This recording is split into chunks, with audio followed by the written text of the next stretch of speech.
Climbing.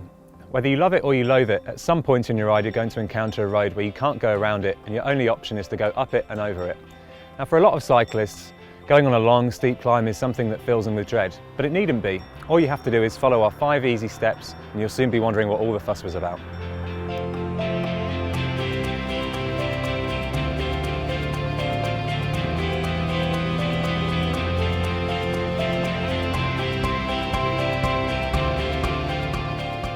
So the first thing that's often overlooked is pacing.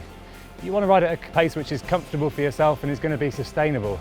Now, a lot of riders are going to ride flat out into the first hairpin, but they're going to pay for it later by blowing about 1 kilometre just up the road. So what you want to do, ride at a pace that you're comfortable with, don't worry about your mates, and remember, it's only going to get harder when you get closer to the top, and you're going to need every ounce of that energy for when you get right there.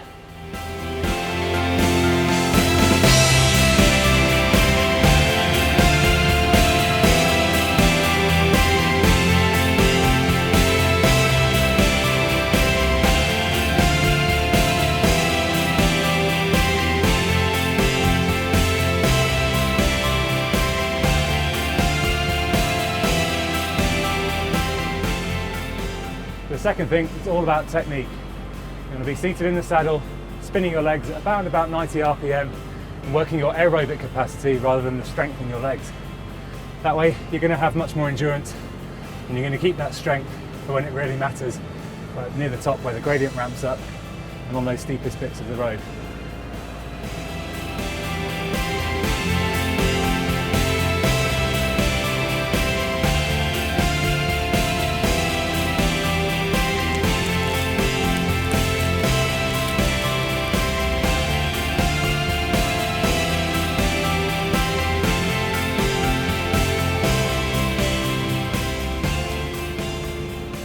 Next thing, fueling.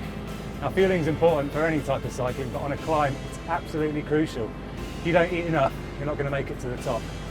Doesn't matter what it is, ham baguette, energy gels, cereal bars from a French supermarket, whatever it is, get it down you. The research says that you want to be eating around 35-60 grams of carbohydrate every hour, so just keep eating a little and often, don't weigh down your stomach too much, and that's the key.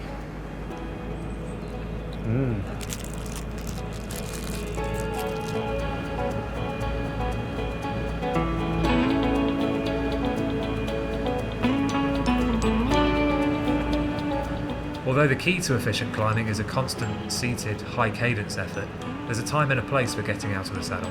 Hairpins, for example, which significantly ramp up, may require some extra effort. Standing up will allow you to push more power through the pedals as the road steepens. And here's a tip. The gradient is usually steeper as the road twists, so head for the outside of the corner where it's normally a shallower gradient.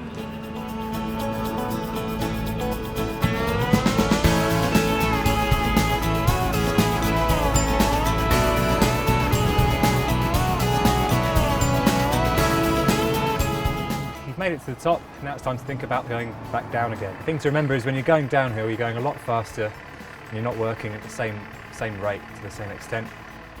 So it's always worth saving a little bit of space in your pocket for nice warm clothes. Got arm warmers, put them on.